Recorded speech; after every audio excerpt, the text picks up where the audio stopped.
de volta aqui no BMC Stock. Eu já chamo ele, então, Pedro Novaes, que é analista de ações da Komatsu, gestora de recursos. Muito boa tarde, Pedro. Obrigada pela participação. Boa tarde. Obrigado pelo convite, pessoal.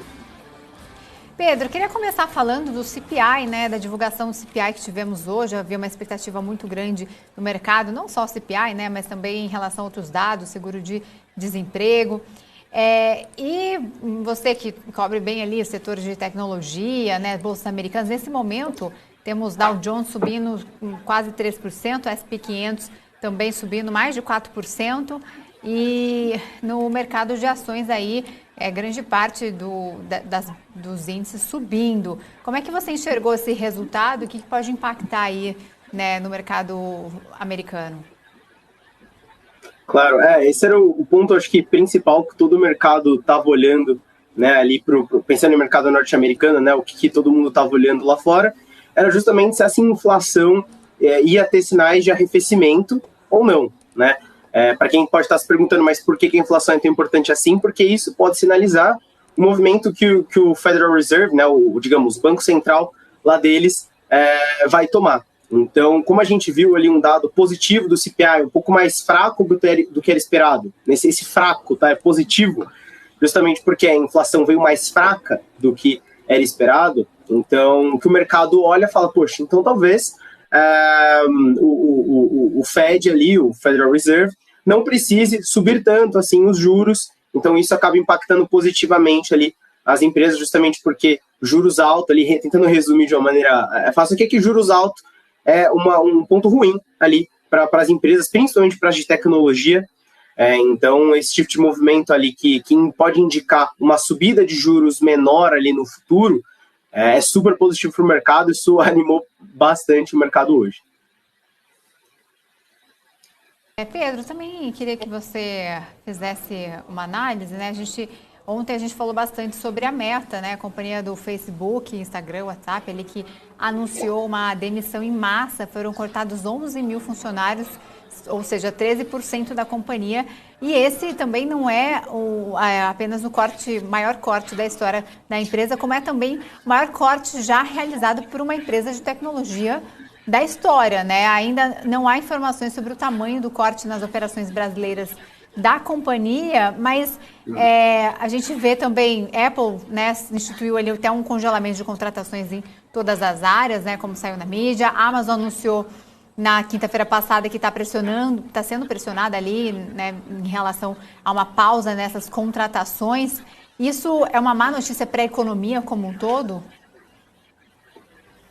Olha, eu diria que isso é um ponto mais... Não acredito que seja algo que deva perdurar também por tanto tempo. O caso da Meta é um pouco diferente, tá?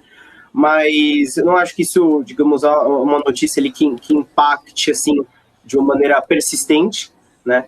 Eu diria que o caso da Meta é um pouco mais específico, né? Porque justamente eles estão em um momento diferente ali das outras empresas, né? No caso do Facebook, né? Que é a Meta hoje, basicamente o que aconteceu ali eles tinham um negócio deles, o principal, que é o que todo mundo conhece, que faz a empresa ali do Facebook, a Meta. Eles são donos do Facebook, Instagram, então a receita deles vem desses serviços, né? Vem ali o que a gente chama de ad revenue, né? Que são a receita de propaganda ali nessas plataformas. E isso começou a se estagnar, né? Inclusive, acho que esse ano deve ser o primeiro ano em que, desde o IPO do Facebook, em que a receita não deve subir no ano contra ano, né? Então, a receita de 2021 deve ser maior do que a receita de 2022, pela primeira vez desde o IPO que isso vai acontecer. Então, como o negócio, digamos, principal deles, né, o que a gente chama de core business, né, que é o grosso ali da Meta, como ele tem, digamos, se estagnado, né, isso há um tempo, obviamente, o Zuckerberg já deve ter começado a pensar em alternativas para o negócio, e ano passado ele anunciou justamente esse investimento no metaverso. Então, e aí qual que é o problema? O que o mercado olha e fala, vamos tomar cuidado, né? É porque ele começou a gastar muito dinheiro, muitos bilhões de dólares para construir esse metaverso, para desenvolver esse metaverso, e isso ainda dá praticamente nenhum resultado para o Facebook. Então, eles estão colocando caminhões de dinheiro nessa aposta, e o mercado pensa, bom, mas será que o futuro da tecnologia é a realidade virtual, realidade aumentada, por exemplo, ou não, né? Assim, usando um exemplo besta aqui, por exemplo, acho que alguns anos atrás, quase uns 10 anos atrás já, a gente falava muito em televisão 3D, né? Que, nossa, vai ser o futuro da televisão. Hoje ninguém lembra de televisão 3D, nem lembra que isso existiu. Então, fica um pouco disso, assim, tem um pouco de receio de esse metaverso, vai ser o futuro mesmo ou não? Então, esse ponto, né, ali das demissões tem a ver com tudo isso do Facebook. Tá gastando muito dinheiro sem trazer retorno, tá colocando caminhões de dinheiro nisso, e o mercado tá falando, olha, você precisa dar uma segurada nos gastos aí.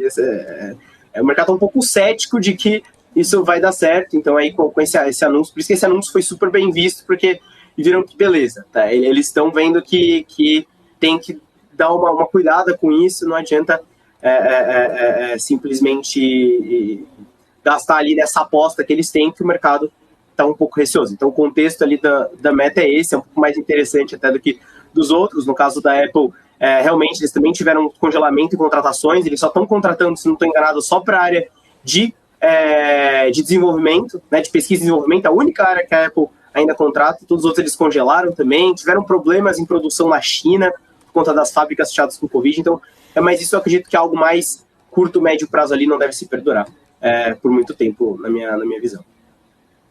A gente também viu resultados ali de pedidos iniciais para o seguro-desemprego, que subiram para 225 mil nos Estados Unidos, também um dado importante ali, né, para nortear a decisão do Fed, subiu para 225 mil na semana encerrada em 5 de novembro, o número ficou acima das expectativas do mercado, que apontavam para 220 mil.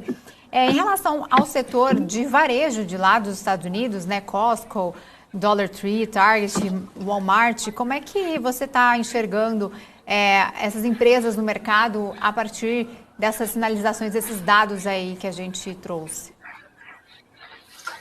Esse ponto do desemprego até é um pouco curioso, né? Porque ao mesmo tempo que você, obviamente é ruim, você olhar o desemprego aumentando, nossa, a economia pode estar esfriando, mas por outro lado, isso é um pouco do ciclo ali do capitalismo, né? Que conforme a economia aquece, isso acaba fazendo com que as pessoas, quase todo mundo fique empregado, e ao mesmo tempo isso pode desencadear ali, começar a desencadear a inflação. Então, se você olha que o desemprego está aumentando, não necessariamente o mercado vai entender como uma notícia péssima, pode ser também visto do lado positivo, né, até um pouco curioso, porque pode ser um sinal de que a inflação pode dar ali uma freada, né, e aí, claro, tem toda aquela questão do CPI que saiu hoje, por que é bom, que eu já expliquei. Mas falando especificamente ali do varejo lá de fora, elas ainda, o resultado, elas devem divulgar ali agora no final do ano. A temporada de resultado delas é um pouco diferente das empresas de tecnologia, as bancos lá fora, que já todo mundo já soltou resultado. Elas devem soltar um pouquinho mais para frente, mas a questão ainda é um pouquinho justamente de se elas vão estar conseguindo repassar a inflação para o consumidor. Elas estavam com um problema grande de estoque também, então acho que o crucial acaba nem sendo muito esse fator ali. O desemprego, claro que impacta, ele acaba impactando na inflação, etc., mas o crucial é a gente ver ali se elas estão conseguindo repassar essa inflação, se elas estão ou não estão acumulando estoque, se elas estão optando por repassar a inflação, mas estão acumulando estoque porque não estão conseguindo vender tanto. Então, isso acaba sendo o crucial, a gente ver como é que elas estão lidando com esse ambiente de inflação, né? Que para os Estados Unidos é um pouco uma novidade, diferentemente do que aqui no Brasil, né? Agora, essas empresas, né, Target, Walmart, a gente viu os resultados saindo ali, muitas delas com um resultado abaixo do esperado, né, por conta também do serviço ali de Amazon, né, por entrega, que está crescendo cada vez mais. Como é que você está enxergando esse setor de varejo americano, essas empresas, para o futuro dessas empresas com a gigante Amazon dominando, ou vai ter uma estabilidade, ou vai acabar, mesmo que elas tenham também o mesmo serviço ali, nada comparável, né, à concorrência de Amazon. Como é que você enxerga esse setor dos Estados Unidos? Realmente a Amazon ela mudou muito a dinâmica, né, do setor lá fora. Também acho que não é diferente aqui no Brasil, é claro que o tamanho da Amazon lá fora nem se compara com o que é aqui, mas o ponto crucial é que as varejistas elas estão se movimentando para isso, né? Eles claramente veem esse monstro que é a Amazon vindo vindo atrás do mercado. É curioso até comentar, muita gente às vezes não sabe, mas a Amazon ela tem alguns ramos de negócio, né? Ela tem o Prime ali, que você tem o Prime Video, tem o serviço de música, né, que é a parte ali de streaming, você tem a parte de cloud, né, que é a parte de nuvem, que é o serviço de nuvem, que é o AWS, e tem a parte, claro, de varejo, que é o que todo mundo conhece. Essa parte de varejo nem é onde a Amazon ganha tanto dinheiro assim, né? Eles vendem muito, mas as margens são muito apertadas. Então, é até curioso comentar que apesar da Amazon ser um gigante ali do varejo americano, eles não conseguem tirar tanto dinheiro disso, porque a margem é super apertada. E aí, essas concorrentes, elas como veem a Amazon ali chegando muito perto, elas começaram a se movimentar, como comentei. Acho que o maior exemplo disso é a Target, né? Ela optou por usar... Porque o que é essas varejistas? O que o Walmart, Target tem que a Amazon não tem? Eles têm um negócio que a gente chama de capilaridade, né? Que é isso? Você está em todos os lugares do país, né? Então, o Walmart, ele está em praticamente todas as cidades ali que tem um tamanho médio, você vai ter um Walmart e provavelmente você vai ter uma Target ali também, né? Então, isso facilita muito, por exemplo, a entrega, né, que a gente chama do última milha, né, o último quilômetro ali, que é a parte mais difícil da entrega, que é você chegar na casa da pessoa. Uma coisa, vou dar um exemplo para eu que estou aqui em São Paulo, é você chegar com a mercadoria até a região metropolitana de São Paulo, até o galpão de distribuição ali. Outra coisa é você levar essa mercadoria até a porta da casa da pessoa. Essa parte de levar até a porta da casa da pessoa é a parte mais cara, é a parte mais difícil, é a parte que é mais complicada para a empresa e mais custosa.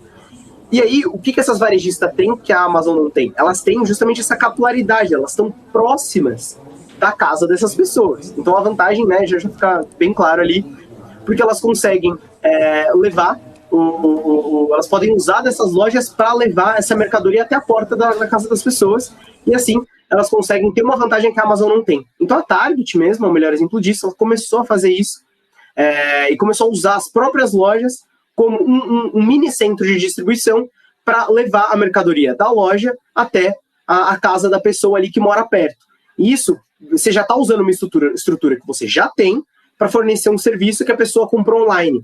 Então você acaba usando algo que você já usa, que já é rentável no varejo físico, para ser rentável também no varejo online. Então, esse tipo de aposta aí, que essas varejistas acabam conseguindo bater bastante de frente com a Amazon e acho que hoje o cenário é muito mais parelho do que a gente imaginava ali, talvez uns 2, 3 anos atrás, né? Pedro, qual outros resultados de empresas, de temporada de resultados lá fora que você gostaria de destacar que tivemos?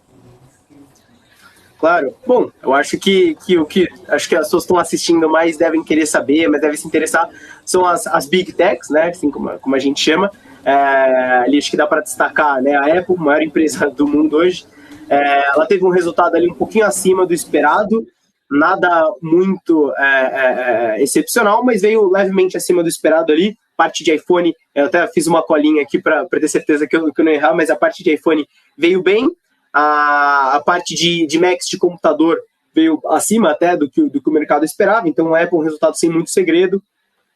Por outro lado, né, a Apple foi uma dessas Big Techs, foi uma das poucas que conseguiu entregar um resultado sólido, porque se você olhar aqui, né, você teve Google, Facebook, né, que eu já comentei um pouquinho mais cedo, e Amazon, as três entregaram resultados ali que foram vistos pelo mercado como resultados ruins, né? Então, no caso da Amazon, né, que a gente estava falando agora do setor de varejo, eles tiveram um resultado ruim tanto da parte de receita, eles entregaram uma receita pior do que o mercado estava esperando, um lucro pior do que o mercado estava esperando, e diminuíram ali o guidance, né? O guidance basicamente é o que a empresa ela dá meio que o que ela acha que deve acontecer no próximo resultado. Então eles já dão essa prévia, digamos, para o próximo resultado. E esse guidance ele também veio um pouco aquém do que o mercado esperava para o próximo trimestre. Então a Amazon acabou decepcionando ali no que era esperado. Google também veio um pouco abaixo ali do que o mercado esperava. O mercado esperava resultados melhores tanto de receita quanto de lucro ali para o Google.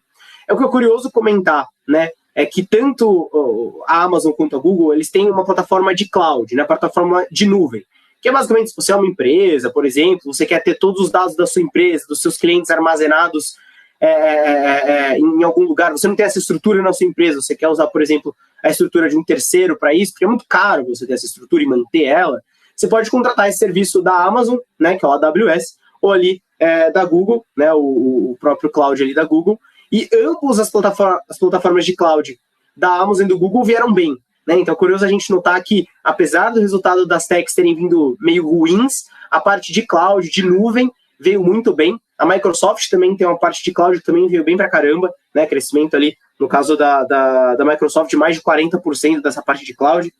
Mas voltando ali pro Google, então, a parte que mais decepcionou foi a parte de receita com propaganda, que é assim 50%, quase 60% da receita do Google hoje vem com receita de ads, né, de propagandas no buscador, YouTube. Então, essa parte veio abaixo do esperado, isso que acabou machucando bastante ali as cotações, né? E aí, para concluir, Meta, o maior problema foi justamente realmente essa questão do Zuckerberg falar que ele vai continuar gastando para manter ali esse sistema do metaverso, investindo no metaverso. E o Netflix, por outro lado, é um resultado positivo, porque o mercado esperava, digamos, um banho de sangue no Netflix, que as coisas iam tudo pro buraco. Em compensação, o Netflix entregou um resultado ok. Como o mercado esperava algo muito ruim, esse resultado ok do Netflix acabou vindo como um bom sinal, né, que eles não vão perder tantos assinantes assim. Eles anunciaram o plano, que é aquele plano que você vai ter propagandas, que vai ser um pouco mais barato. Então o mercado viu isso com muito bons olhos. Então, assim, só recapitulando aqui, das 6 techs que comentei, né? Apple, Google, Facebook, Netflix, Microsoft e Amazon. 2 resultados vieram bons, ali da Apple e da Netflix foram resultados bons. Google, Meta, né, ali o Facebook, e a Amazon resultados ruins, enquanto a Microsoft um resultado ali, digamos, misto, principalmente porque a parte de cloud, de nuvem, veio muito bem. Né? Então, o resultado realmente, se fizer um balanço como um todo, foi um pouco negativo. Né, comparado ao resto desse ano, os outros trimestres desse ano foram bem melhores. Né? Esse trimestre, o investidor acabou levantando uma interrogaçãozinha, porque bastante empresa sofreu, com destaque, claro, para o Facebook e para o Google, que sofreram bem mais. Tá certo, muito obrigada pelas explicações. Pedro Novaes, analista de ações da Akomato, gestora de recursos. Obrigada, Pedro. Seja sempre muito bem-vindo. Boa tarde para você. Muito obrigado, pessoal. Até mais. Até mais, valeu. Bom,